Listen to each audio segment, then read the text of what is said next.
नमस्कार. दमदार 10 मध्ये मी विशाल पाटील आपल्या सगळ्यांचं स्वागत करतो. संपूर्ण दिवसभरामध्ये कुठल्या होत्या आज दिवसभरातील महत्त्वाच्या घडामोडी आणि दमदार घडामोडी त्यांचा सविस्तर आढावा घेण्याआधी एक नजर या क्षणाच्या दमदार हेडलाईन्सवर. हेडलाइंस प्रायोजक राजयोग पेंट्स, खुशियां आपकी रंग हमारे. शरद पवारांचा राजीनामा नाट्यावरती पडदा. राजीनाम्याचा निर्णय मागे. शरद पवारच राष्ट्रवादीच्या अध्यक्षपदी कायम.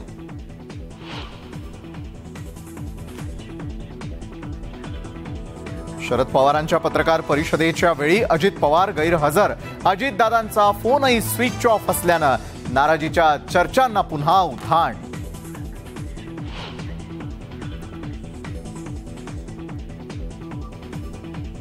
कुणाला जायचं असेल तर थांबवू शकत नाही. जाणाऱ्यांना सरळ निघून जाण्याचा पवारांचा इशारा. शरद पवारांच्या पत्रकार परिषदेमध्ये नेहमीच्या नेत्यांऐवजी यंग ब्रिगेड, राष्ट्रवादीतील भविष्याचे स्पष्ट संकेत.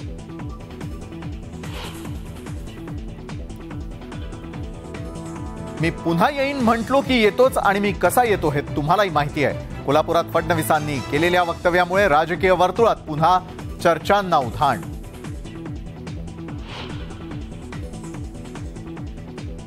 मनसे अध्यक्ष राज ठाकरेंनी काढलं अजित पवारांचं व्यंगचित्र. व्यंगचित्रातून अजित पवारांना केलं लक्ष्य.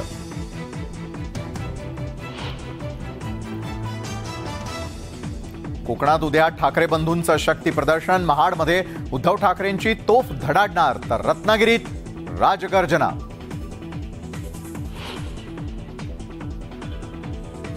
बारसूमध्ये रिफायनरी होऊ न देण्यासाठी उद्धव ठाकरे गटाकडून वातावरण बिघडवण्याचा प्रयत्न. नितेश राणेंचा आरोप तर आरोप करणाऱ्यांची चौकशी करा, विनायक राऊतांची मागणी.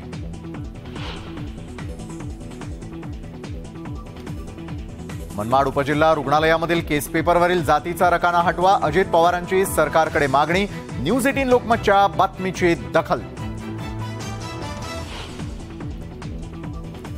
कोरोनाची जागतिक आरोग्य आणीबाणी संपली. जागतिक आरोग्य संघटनेकडून मोठी घोषणा. जम्मू काश्मीरच्या राजौरीमध्ये 5 जवान शहीद. भारतीय लष्कराच्या सर्च ऑपरेशनमध्ये दहशतवाद्यांचाही खात्मा.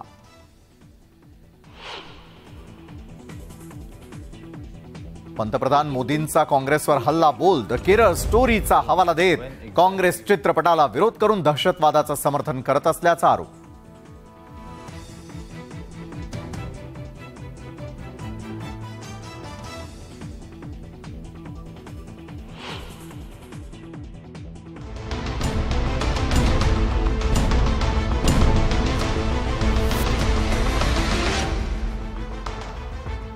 आणि आता पाहूयात सविस्तर दमदार 10. तर गेल्या 3 दिवसांपासून राष्ट्रवादी काँग्रेसमध्ये सुरू असलेल्या राजकीय नाट्यावर पडदा पडलाय. शरद पवारच राष्ट्रवादी काँग्रेसच्या अध्यक्षपदी कायम राहणार आहेत. खुद्द पवारांनीच आता हा निर्णय जाहीर केलेला आहे. 2 मे रोजी लोक माझे सांगाती या आत्मचरित्राच्या सुधारित आवृत्तीच्या प्रकाशन सोहळ्यामध्ये शरद पवारांनी राष्ट्रवादी काँग्रेसच्या अध्यक्षपदाचा राजीनामा देण्याची घोषणा केली होती आणि यानंतर राष्ट्रवादी काँग्रेसचे नेते आणि कार्यकर्त्यांनी नाराजी व्यक्त केली होती. पवारांनी राजीनाम्याचा निर्णय मागे घ्यावा या मागणीसाठी कार्यकर्त्यांनी आंदोलन केलं. त्यानंतर पवारांनी याबाबत फेरविचार करणार असल्याची ग्वाही कार्यकर्त्यांना दिली. त्यातच राष्ट्रवादी काँग्रेसचा अध्यक्ष निवडण्यासाठी नेमलेल्या समितीनं पवारांचा राजीनामा फेटाळला. यानंतर पवारांनी पत्रकार परिषद घेऊन अध्यक्षपदी राहणार असल्याचं जाहीर केलंय. तसंच नवं नेतृत्व तयार करण्यासाठी संघटनात्मक बदल करणार असल्याचंही सांगितलंय.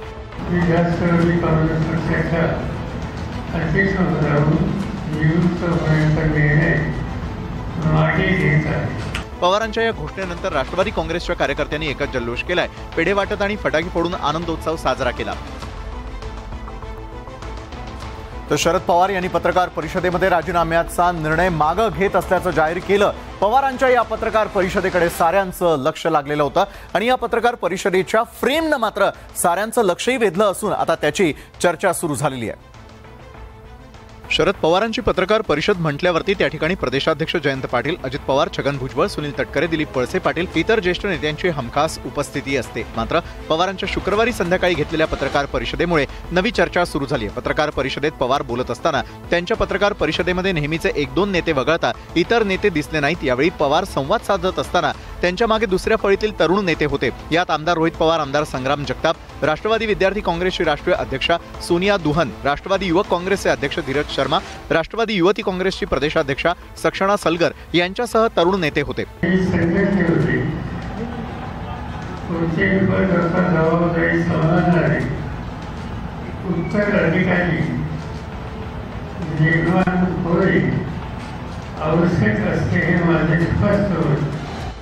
राजीनामा मागे घेताना शरद पवारांनी पक्षाची भविष्यातली वाटचाल कशी असेल याचे संकेत दिल्याचं यातून स्पष्ट होत आहे। तर शरद पवारांचा अध्यक्षपदाचा राजीनामा देण्याच्या निर्णयाबाबत अनेक कयास लावले जात होते। राष्ट्रवादीमधील संभाव्य फूट टाळण्यासाठीच आता पवारांनी हा निर्णय घेतल्याचं बोललं जात होतं। मात्र अजित पवार पुन्हा एकदा चर्चेत आलेले आहेत। राष्ट्रवादी काँग्रेसचे अध्यक्ष शरद पवारांनी बोलावलेल्या पत्रकार परिषदेकडे अजित पवारांनी पाठ फिरवली।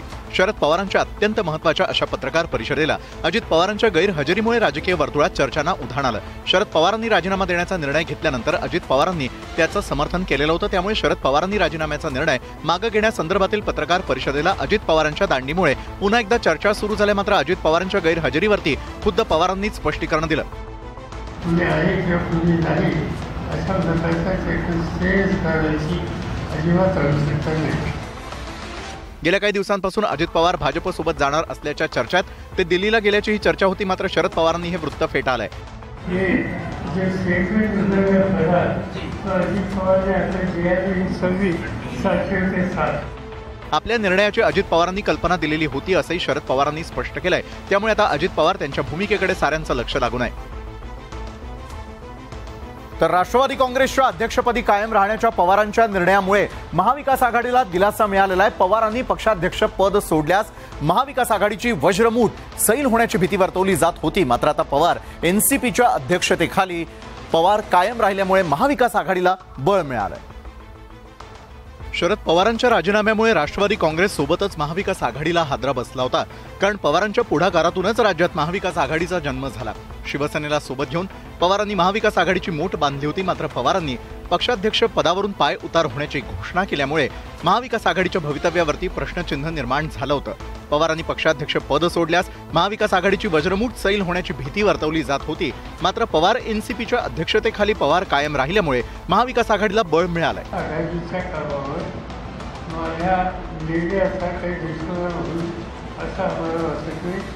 अडीच वर्ष राज्यामध्ये महाविकास आघाडीचं सरकार होतं। या काळामध्ये तिन्ही पक्षात समन्वय राहावा यासाठी शरद पवारांनी प्रयत्न केले। आता पवारच एनसीपीचे अध्यक्षपदी कायम राहिल्यामुळे महाविकास आघाडीच्या घटक पक्षांना दिलासा मिळालाय।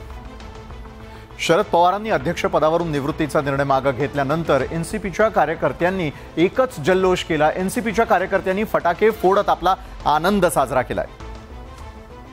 शरद पवारांनी राजीनामा मागे घ्यावा यासाठी राष्ट्रवादीच्या कार्यकर्त्यांनी आंदोलन केलंय। नव्या अध्यक्ष निवडीसाठी घोषित केलेल्या समितीच्या बैठकीसाठी नेते येत असताना कार्यकर्त्यांनी शरद पवारांच्या समर्थनार्थ जोरदार घोषणाबाजी केली। समितीनं पवारांचा अध्यक्षपदाचा राजीनामा फेटाळून लावला अशी मागणी कार्यकर्ते करत होते आणि यावेळी एका कार्यकर्त्यानं आत्मदहन करण्याचा प्रयत्न केला। मात्र इतरांनी अडवल्यानं अनर्थ टळला। पवारांचा अध्यक्षपदाचा राजीनामा निवड समितीनं फेटाळल्यानंतर राष्ट्रवादी काँग्रेसच्या कार्यकर्त्यांनी जोरदार जल्लोष साजरा करत फटाकेही फोडण्यात आले। पवार हे नेहमी कार्यकर्त्यांची भावना लक्षात घेतात। गुरुवारीही त्यांनी कार्यकर्त्यांशी संवाद साधत कार्यकर्त्यांच्या भावनांचा विचार करण्याचं आश्वासन दिलं होतं आणि त्यानुसार पवारांनी अध्यक्षपदाच्या निवृत्तीचा निर्णय मागे घेतला आणि त्यानंतर कार्यकर्त्यांच्या आनंदाला उधाण आलं होतं। शरद पवार यांच्या राजीनामा नाट्यावरती अखेर पडदा पडलेला आहे। पण 3 दिवसांच्या या सर्व नाट्यामधून पवारांनी नेमकं काय साधलं? राजीनामा असताना शरद पवारांनी अजित पवारांची कोंडी केली। नाराज आणि बंडखोरांना पवारांच्या या खेळीमुळे इशारा मिळाला की अशा अनेक प्रश्नांवरती आता चर्चा सुरू झालेली आहे।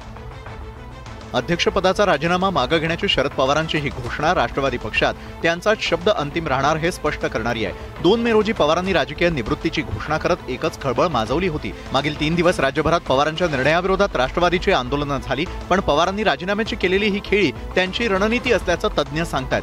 पवारांनी राजीनामा अस्त्राचा वापर करत एकाच वेळी अनेक हेतू साध्य केलेत, ज्यात पवारांच्या राजीनाम्याच्या घोषणेनं पक्षातील मरगळ झटकली गेली। पक्षाची सर्व सूत्र आपल्याच हाती असल्याचं पवारांनी दाखवून दिलं। राष्ट्रवादी म्हणजे शरद पवार हे स्पष्टपणे दाखवून दिलं। गटातटात विभागलेला पक्ष एकसंघपणे पवारांच्या पाठीशी उभा राहिला। बंडखोर नाराज नेत्यांना पवारांनी थेटपणे इशारा दिला। खरं तर राजकारणामध्ये 2 पाऊल मागे जाऊन कशी गगनभरारी घेता येते हे शरद पवारांनी पुन्हा एकदा दाखवून दिलंय।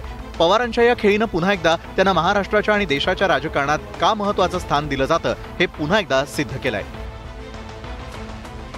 तर गेल्या काही दिवसांमधील राजकीय घडामोडींमधून पवारांनी एका दगडामध्ये अनेक पक्षी मारल्याची देखील चर्चा सुरू झालेली आहे। पवारांच्या राजीनामास्त्रामुळे भाजपच्या संभाव्य राजकीय खेळीला खीळ बसल्याचं देखील बोललं जात आहे। गेल्या काही दिवसांपासून राष्ट्रवादी काँग्रेसमध्ये फूट पडणार असल्याची राजकारणात चर्चा होती। अजित पवार आपल्या समर्थक आमदारांसह भाजपसोबत जाणार असल्याचा दावा काही सत्ताधारी नेत्यांकडून केला जात होता। मात्र पवारांच्या राजीनाम्यामुळे पक्ष पवारांच्या पाठीशी एकवटल्याचं पाहायला मिळालं। तसंच पक्षामध्ये शरद पवार हेच सर्वेसर्वा असल्याचा संदेश पक्षाबाहेर पडण्याच्या तयारीत असलेल्या नेत्यांना गेलेला आहे। हा एक प्रकारे भाजपलाही झटका असल्याची चर्चा आहे। पवार यांच्याशिवाय राष्ट्रवादीचा गाडा चालणार नाही हा एक इशारा त्यांनी महाविकास आघाडीला, बंडखोरांना आणि भाजपला देखील दिलेला आहे।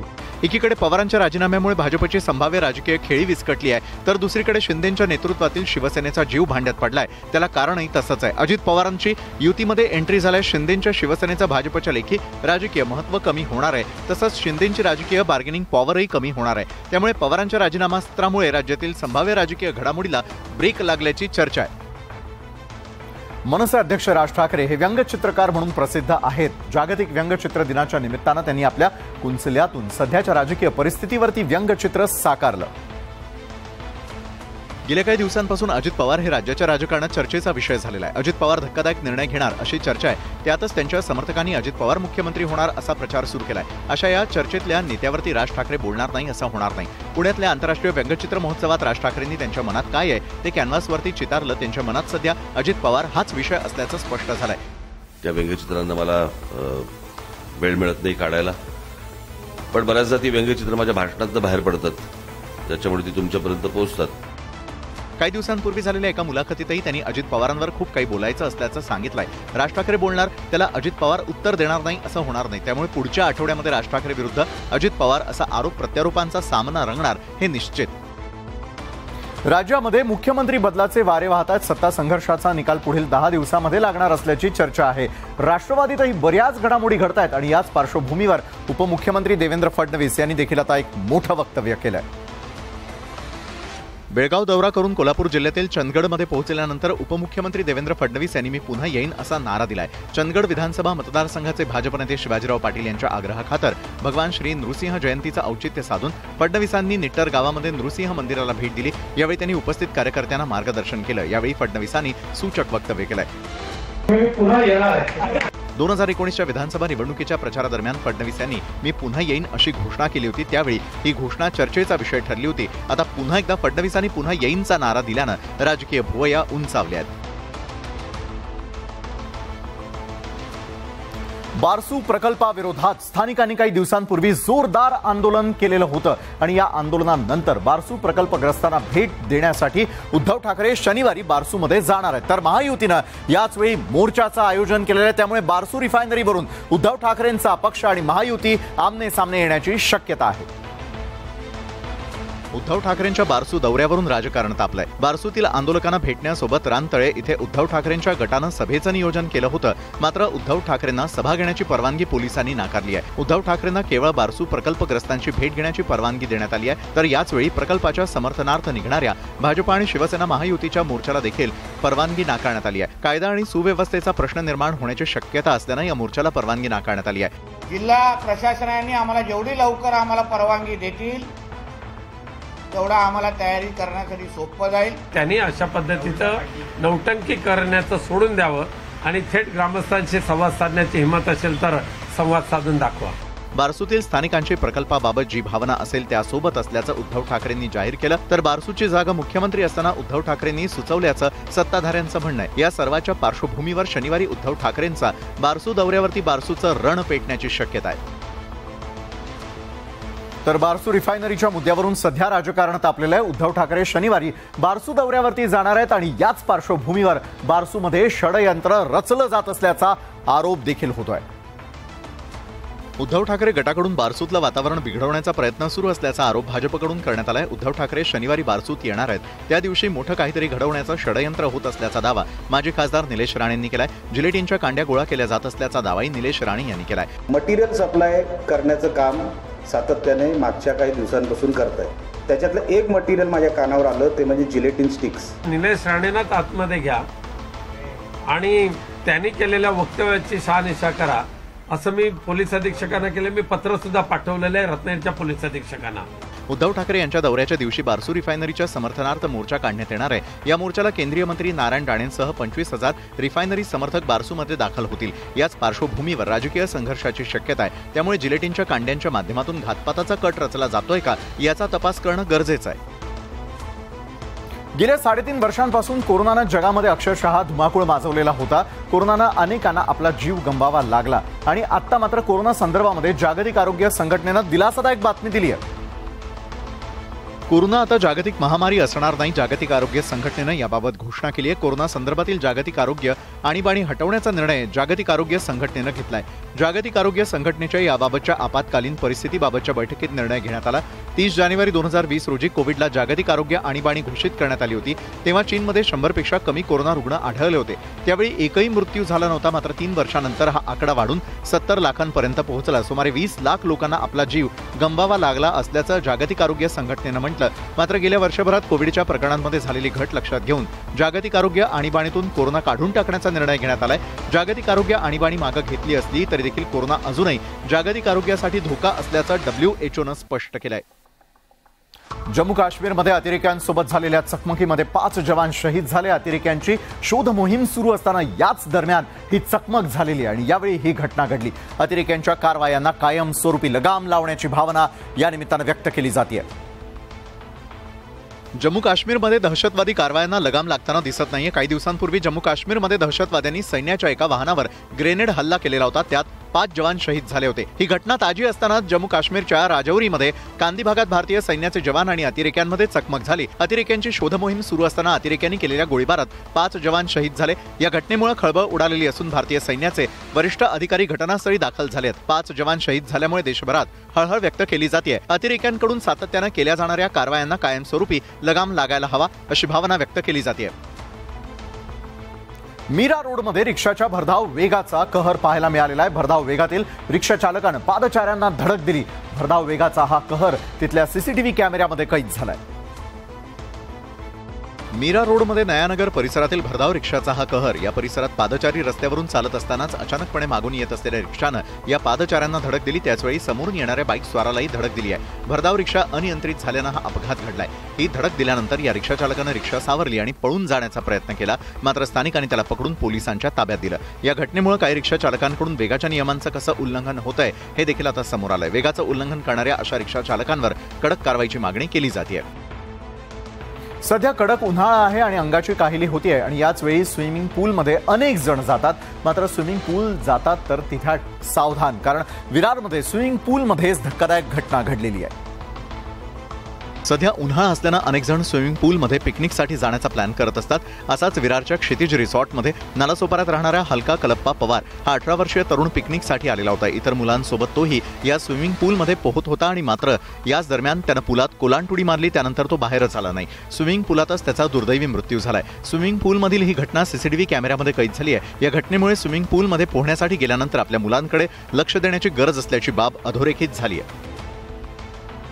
राज्यामधील विविध भागांमध्ये सध्या अवकाळी पाऊस सुरू आहे आणि या अवकाळी पावसानं शेतकऱ्यांचं मात्र मोठं नुकसान झालेलं आहे. त्यातच समृद्धी महामार्गावरील पाणी एका शेतकऱ्याच्या शेतामध्ये शिरलंय.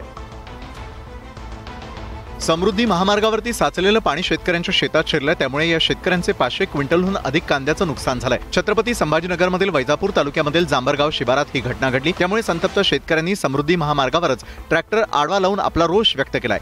शेतकऱ्यांनी ट्रॅक्टर आडवा लावून समृद्धी महामार्ग रोखला होता. त्यामुळे पोलिसांनी मध्यस्थी करून शेतकऱ्यांची समजूत काढली आहे. तसंच समृद्धी महामार्गावरती येणारं पाणी आता शेतात येणार नाही असं आश्वासन त्यांना देण्यात आलंय. त्यानंतर शेतकऱ्यांनी ट्रॅक्टर बाजूला करत मार्ग मोकळा केला.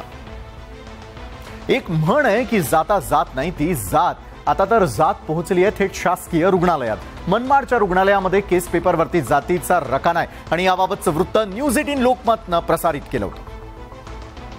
याच वृत्ताची विरोधी पक्षनेते अजित पवार यांनी दखल घेतली आहे। जातीचा कॉलम म्हणजे जातीभेदाला खतपाणी असल्याचं ट्विट अजित पवारांनी केलंय।